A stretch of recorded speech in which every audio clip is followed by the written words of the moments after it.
Hello बच्चों। तो आज मैं लेके आया हूँ basic things we should know about maths का पार्ट थर्ड, जिसमें हम बात करने वाले हैं रेशनल नंबर और इरेशनल नंबर के बारे में। एंड अभी तक हमने कुछ नंबर्स के बारे में पढ़ा था, जैसे कि हमने पढ़ा नेचुरल नंबर क्या होते हैं, होल नंबर क्या होते हैं, इंटीजर्स क्या होते हैं, prime number, even, odd and composite numbers. And उसके बाद में हमारा आता है next rational number and irrational number. ठीक है, तो देखो रेशनल नंबर मतलब कि हिंदी में अगर हम बात करें तो परिमेय संख्या, और इरेशनल मतलब कि अपरिमेय संख्या। ठीक है, तो देखो परिमेय संख्या क्या होती है, सिंपल सा है।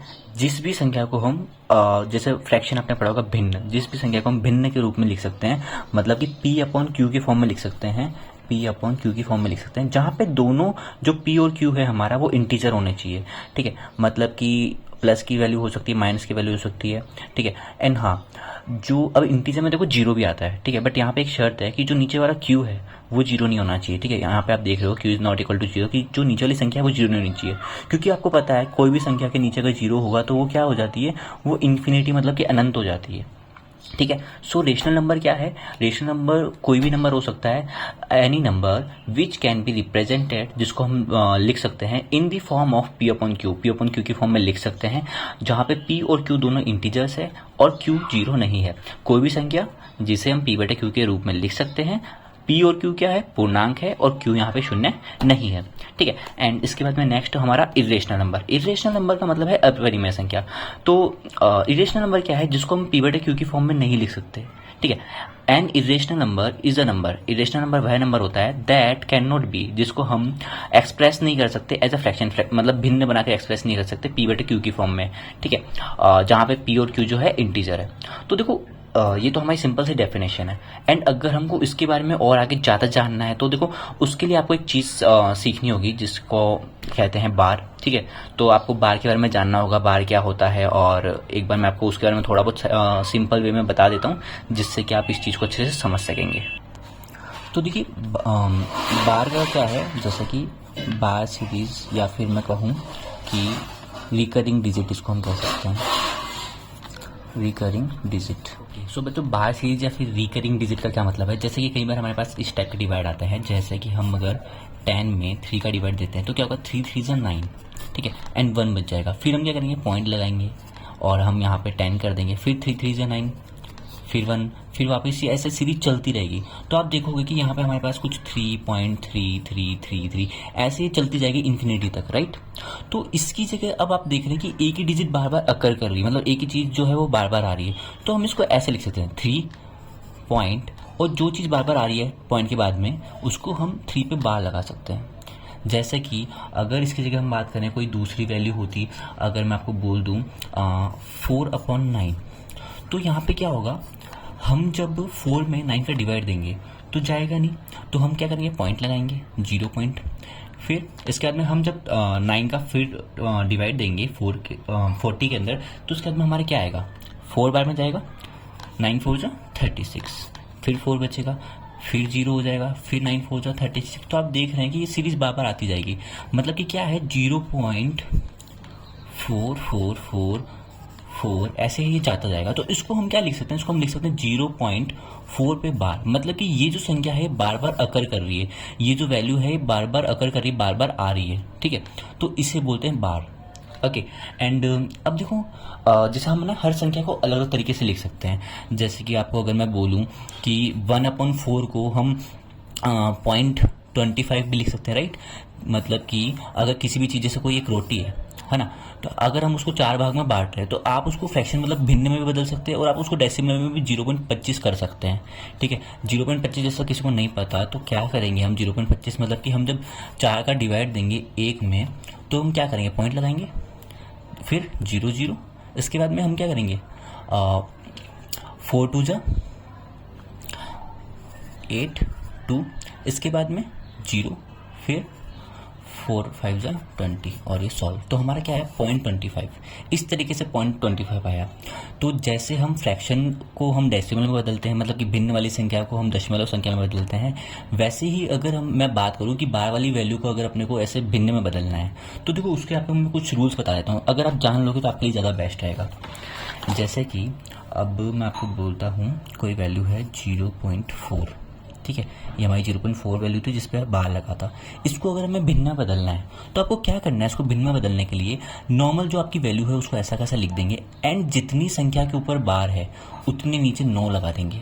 ये हमारा यहाँ पे सॉल्व हो चुका। एग्जाम्पल के लिए अगर मैं बोलूँ जैसे 0.3 पे बार जो हमने इसके पहले देखा था, तो क्या होगा, जितनी संख्या है वो ऐसे कैसे आ जाएगी। अब जितनी संख्या के ऊपर बार है उतने नीचे 9, ये आ गया। अब देखो जब हम इसे काटेंगे तो क्या होगा, 1/3 आ जाएगा। ठीक है, एंड आपने देखा होगा अभी थोड़ी देर पहले हमने जब कुछ सॉल्व किया था तो वहाँ पे ऐसा ही 1/3 आया था। उसके अलावा अगर जैसे आपको मैं कुछ और बताऊँ, 0.27 पे अब की बार अगर बार देता हूँ मैं, तो हम क्या करेंगे, 27 ऐसा कैसा, और जितनी संख्या पे बार है उतने नीचे 9 आ जाएंगे। आगे जब हम इसको काटेंगे तो हमारे पास जैसे कि आ जाएगा 3/11। ये हमारा वो चीज़ है जिससे कि हम बार वाली वैल्यूज़ को हम फ्रैक्शन में बदल सकते हैं। ठीक है, डेसिमल में जो हमारे बार वाली वैल्यू है उसको हम फ्रैक्शन में बदल सकते हैं। अब जैसे मान लो कई बार कुछ ऐसी वैल्यूज़ भी आएगी आपके पास जहाँ पे जैसे कि 0.32 है, यहाँ पे क्या है, ओनली 2 के ऊपर बार है। तो आपको क्या करना है, ऊपर वाली वैल्यू ऐसे कैसे लिख देनी, 32, नीचे जितनी संख्या पे बार है उतने 9 आ गया।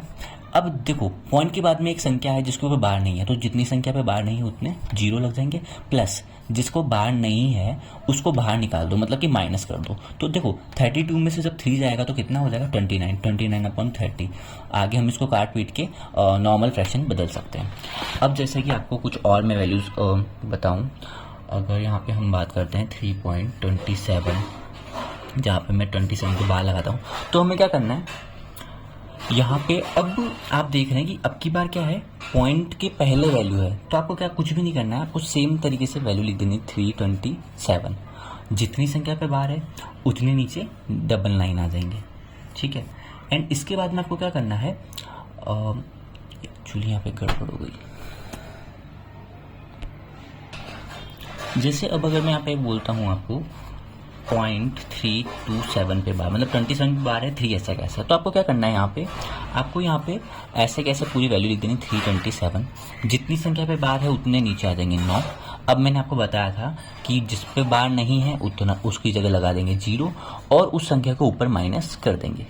तो हमारा क्या हो जाएगा, 327 में से 3 माइनस होंगे तो 324 और 990 ऐसा का ऐसा। आगे हम इसको काटेंगे तो हमारी जो भी वैल्यू आ जाएगी, लाइक इसमें जैसे 18/55 जो भी हमारा आएगा वो आगे हम इसको फ्रैक्शन में बदल सकते हैं। ठीक है, एंड अब इसमें अगर आपसे आखिरी कुछ बात करूँ, जैसे कि अब अगर पॉइंट के पहले भी अगर कोई वैल्यू आती है, लाइक 3.3 पे बार है अगर, तो हम इसको कैसे बदलेंगे। देखो इसको वैसे एक बड़े तरीके से भी बदल सकते हैं, जैसे कि हम अगर मैं आपको बोलता हूँ 3.3, तो हम उसको क्या करते हैं 3 + 0.3, वैसे हम इसको कर सकते हैं कैसे, 3 अलग और 0.3 पे बार तो हमने सीखा ही था, तो 3 अलग हो जाएगा और 0.3 पे बार क्या करेंगे 3/9। फिर इसको एलसीएम ले लेंगे, 9 3 जा 27 और 27 + 3 हो जाएगा 27 + 3/9, तो ये हो जाएगा 30/9। फिर हम इसको काटेंगे तो हमारा 10/3 आ जाएगा।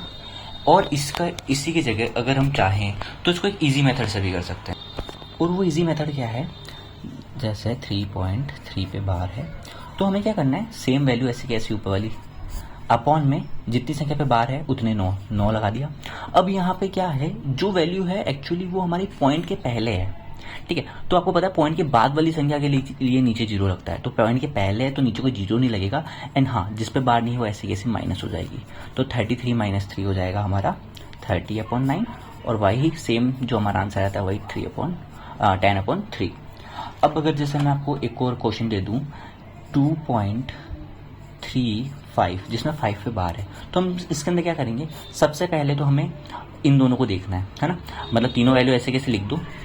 फिर पॉइंट के बाद में देखो बार किसके ऊपर है, 1 के ऊपर, तो 1 9, जिस पॉइंट के बाद में किस पे बार नहीं है, 1 पे नहीं है तो उतना 0, और माइनस किसको करना है, जिसके ऊपर बार नहीं है 23, तो ये 23 यहाँ से माइनस हो जाएगा, तो हमारा आंसर आएगा 212/90। अब इसको आगे हम सॉल्व करेंगे तो हमारा जो भी फ्रैक्शन है वो निकल के आ जाएगा। एंड ये तो हो गया सिंपल सा तरीका जिससे हम बार की वैल्यूज़ को फ्रैक्शन में निकाल सकते हैं। अब आपको मैं समझाता हूँ ऐसा हमने क्यों किया, ठीक है। बट उसके पहले अब जैसे ना इरेशनल और रेशनल के अंदर आपको मेरे को कुछ और चीज़ें बतानी है, ठीक है। उसके अंदर क्या है, अभी मैंने आपको इरेशनल और रेशनल के अंदर बताया था कि रेशनल नंबर वो होते हैं जिनको हम पी अपॉन क्यू की फॉर्म में लिख सकते हैं, और इरेशनल नंबर वो होते हैं जिन्हें हम पी अपॉन क्यू की फॉर्म में नहीं लिख सकते।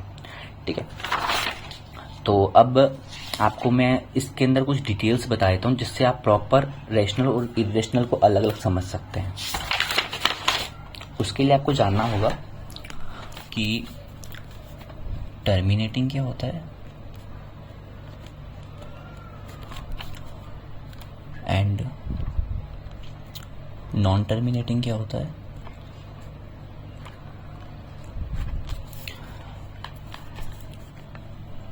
रिपीटिंग क्या होता है एंड नॉन रिपीटिंग क्या होता है। या हम इसको कह सकते हैं, रिपीटिंग को हम कह सकते हैं रिकरिंग, जो कि अभी हमने बार में देखा था, और नॉन रिपीटिंग को नॉन रिकरिंग। अब देखो एक्चुअली ये है क्या चीज़, टर्मिनेटिंग का सिंपल सा मतलब है जहाँ पे पॉइंट की अपनी वैल्यू कहीं ना कहीं रुक जाती है। जैसे एग्जांपल के लिए अगर हम 5/8 एक फ्रैक्शन लेते हैं, एक भिन्न लेते हैं, हम जब इसको काटेंगे तो इससे हमारे पास वैल्यू आएगी 0.625 एंड यहीं पे हमारा डिवीज़न ख़त्म हो जाएगा। ठीक है, आगे ज़्यादा डिवीज़न चलेगा नहीं। अगर जैसे मैं बात करूँ 3/4, तो इसमें भी क्या होगा, 0.75 पे आके हमारा डिवीज़न रुक जाएगा। एग्जाम्पल के लिए जैसे 3/4 वाला, तो 3 में 4 का डिवाइड देना है। ठीक है, तो क्या करेंगे, हम पॉइंट लगाएंगे सबसे पहले यहाँ पे और यहाँ 0 आ जाएगा। फिर इसके बाद में हम करेंगे 4 से बन जा 28, बचेगा हमारे पास 2, फिर 0, फिर 4 5 जा 20, और ऐसे ही यहीं पे हमारा सॉल्व हो गया। तो 0.75 पे आके हमारा डिवीज़न खत्म हो चुका। तो वो चीज़ तो आगे टर्मिनेटिंग में, जैसा कि मैंने बताया, टर्मिनेटिंग में आके हमारा डिवाइड रुक जाता है। 15/16 है, तो जैसे ये रुकेगा हमारा 0.9375 पे आके। This is terminating. Non terminating का मतलब क्या होता है, नॉन टर्मिनेटिंग के अंदर वैल्यूज़ लगातार चलती जाती है। जैसे 3/7 हो गया, तो यहाँ पे क्या होगा 0.4285 ऐसे करके 7 ये वैल्यू बढ़ती जाएगी आगे। ठीक है, जैसे 8/9 हो गया, ये मतलब इन्फिनिटी तक चलता है, 0.8888, या फिर हम इसको कह सकते हैं 0.8 पे बार, जो कि अभी हमने पढ़ा था, या 13/11 जहाँ पे क्या होगा 1.181818 ऐसे आगे इन्फिनिटी तक चलता जाएगा। ठीक है, तो ये तो हो गया terminating and non terminating. Terminating का मतलब कहीं पे रुक जाना, नॉन टर्मिनेटिंग का मतलब टाइम, लंबे टाइम तक चलते रहना। ठीक है, अब रिपीटिंग क्या होता है, देखो रिपीटिंग का मतलब है सिंपल सा, जो भी हमने पढ़ा, एक ही चीज़ का बार बार रिपीट होना। जैसा कि 0.8 पे बार, तो यहाँ पे क्या है 0.8 बार बार रिपीट, मतलब 8 बार बार रिपीट हो रहा है। ठीक है, रिकर हो रहा है, जो कि मैंने बताया बार। ठीक है, तो वो सारी चीज़ आ जाती है अपनी रिपीटिंग में या रिकरिंग में। जैसे 13/11, तो 1.18 पे बार। ठीक है, यहाँ पे भी हमने देखा 1.18, तो 18 चलता जा रहा है। तो वैसे ही ये चीज़ तो हमारी वो हो गई। अब अगर मैं बात करूँ नॉन रिपीटिंग की, नॉन रिकरिंग में जो वैल्यू है, जैसे पॉइंट के बाद की जो वैल्यू आती है 1. जैसे मैं बात करूँ आपको कुछ वैल्यूज अगर मैं समझाऊँ 1.7328, तो ये क्या होता है, इसके अंदर है ना, यहाँ पे जैसे हमें बार आया था, मतलब सेम चीज़ रिपीट हुई थी। तो नॉन रिपीटिंग का मतलब वही है कि सेम चीज़ रिपीट नहीं होती, बढ़ता जाता है। जैसे कि √3 की वैल्यू है, तो यहाँ पे √3 की जब आप चेक करोगे वैल्यू, तो बहुत आगे तक अलग अलग जाएगी, बिल्कुल भी सेम चीज़ रिपीट नहीं होगी। पाई, जैसे कि पाई है, वो भी इसी में आता है। इसकी वैल्यू क्या होती है, हम 22/7 जो हम लिखते हैं वो तो अप्रॉक्सीमेट होती है, बट वैसे क्या होती है 3.14159, तो ऐसे करके जो वैल्यू है वो आगे जाती रहती है, मतलब कि हर बार अलग अलग वैल्यू जाती है। ठीक है, सेम चीज़ रिपीट नहीं होती है, तो वो चीज़ हमारी आ जाती है नॉन रिपीटिंग में। ठीक है, तो ये 4 चीज़ अगर आपने समझ ली, तो इसके बाद में रैशनल नंबर और इरेशनल नंबर में आप अच्छे से क्लियर हो जाओगे। क्योंकि रैशनल नंबर में जैसा अभी तक हमने यही पढ़ा था कि रैशनल नंबर को हम P/Q की फॉर्म में लिख सकते हैं, बट इरेशनल को नहीं लिख सकते। बट उसके अलावा एक और डिफरेंस है। ठीक है, मतलब कि अगर हम ये चीज़ नहीं समझ पा रहे तो हम इससे समझ सकते हैं। जो रैशनल नंबर होता है, अगर हम उसको डेसिमल फॉर्म, जैसे मैंने आपको बताया ना, फ्रैक्शन को हम डेसिमल में बदल देते हैं, अगर हम उसको डेसिमल में बदलते हैं तो वो या तो टर्मिनेटिंग होता है, मतलब कि या तो रुक जाता है एक जगह पर जाके, या फिर अगर वो नॉन टर्मिनेटिंग होता है तो सेम चीज़ रिकर बार बार आती है, ठीक है। जैसा कि 0.6 पे बार, ठीक है, तो सेम चीज़ जो है वो बार बार आती जाती है। या फिर 2.86 पे बार या 2.86 के ऊपर बार, तो जो जहाँ पे या तो कहीं पे जाके रुक जाए या फिर सेम वैल्यू बार बार देता जाए, वो तो आ जाती है हमारी रेशनल नंबर में। अगर इरेशनल नंबर में क्या होता है, जहाँ पे नॉन टर्मिनेटिंग होती है, कभी भी रुकती नहीं है। सेकंड चीज़, नॉन रिकरिंग रहती है, मतलब सेम वैल्यू बार बार नहीं आती है। तो जहाँ पे दोनों नॉन नॉन है, मतलब कि ना तो वैल्यू रुक रही है और ना ही सेम चीज़ रिपीट हो रही है, तो वो आ जाता है हमारा इरेशनल नंबर। जैसे कि पाई की वैल्यू √2, बहुत सारे आपको मैक्सिमम नंबर्स जो अंडर रूट है वो आपको इरेशनल नंबर में मिलेंगे, ठीक है। एंड इसके बाद में हमारा लास्ट आता है रियल नंबर। रियल नंबर क्या होता है, अभी तक हमने जो भी पढ़ा है, जैसे हमने देखा था नेचुरल नंबर जो कि 1 से लेके इन्फिनिटी तक होती है। फिर जो होल नंबर होता है, होल नंबर में क्या होता है, नेचुरल नंबर भी होते हैं प्लस जीरो भी होता है। फिर इंटीजर में क्या होता है, होल नंबर भी होते हैं और माइनस की वैल्यूज़ भी होती है। फिर हमने देखा रैशनल नंबर, जिसके अंदर अपन अपॉन की वैल्यूज़ भी रख सकते हैं ना। उसके बाद में हमने देखा था इरेशनल नंबर। और अब क्या है, इन सारी वैल्यूज़ को इरेशनल नंबर को मिला के हमारा रियल नंबर बनता है, ठीक है। मतलब कि रियल नंबर जो है उसको हम कह सकते हैं कि रेशनल नंबर और इरेशनल नंबर वो सारे जो हैं मिलके बनाते हैं रियल नंबर को, ठीक है। इसके अलावा भी वैसे कुछ नंबर होते हैं, जैसे इमेजिनरी नंबर हो गया, कॉम्प्लेक्स नंबर हो गया, बट अभी के लिए आपको वो समझने की ज़रूरत नहीं है। हाँ, थोड़ा सा मैं आपको बता देता हूँ। कुछ वैल्यूज होती है, जैसे कि ना एक अगर अंडर रूट में माइनस का आपको 3 मिल जाए, तो ये चीज़ें जो हैं जिनकी असली में कोई वैल्यू नहीं होती, जिसको हम केवल इमेजिनरी कर सकते हैं ना, तो वो साइट होती है इमेजिनरी नंबर। हम एक आयोटा भी होता है आई, ठीक है, तो वो चीज़ यहाँ पे यूज़ होता है इमेजिनरी नंबर में। और कॉम्प्लेक्स नंबर का मतलब क्या होता है, कॉम्प्लेक्स नंबर का मतलब है कोई भी एक वैल्यू, रियल वैल्यू प्लस एक ऐसी वैल्यू जिसके अंदर इमेजिनरी नंबर हो, जैसे BI, तो ये आई इमेजिनरी नंबर आ गया। इन दोनों का कॉम्बिनेशन मिलके बनता है हमारा कॉम्प्लेक्स नंबर। तो अभी मैंने आपको क्लियर कर दिया है what is rational number, what is irrational number and what is real number. तो आई होप इसके बाद में आपको वापस से इन सब चीज़ों में कोई प्रॉब्लम नहीं होने वाली है। आप वापस से इस वीडियो को भी उसी तरीके से फर्स्ट टाइम देखो, ठीक है, पूरा अच्छे से क्लियर करो। सेकंड टाइम में आप इसको नोट डाउन करो एंड थर्ड टाइम में आप इसको रिवीजन करो। एंड जो मैंने आपको बार वैल्यूज़ के बारे में बताया, वो चीज़ भी आपको ध्यान रखनी है, क्योंकि फ्रैक्शंस वगैरह में आपको बहुत ही आगे तक काम आने वाली है, ठीक है। देन इसी के साथ मैं आज की वीडियो यहीं पे एंड करता हूँ।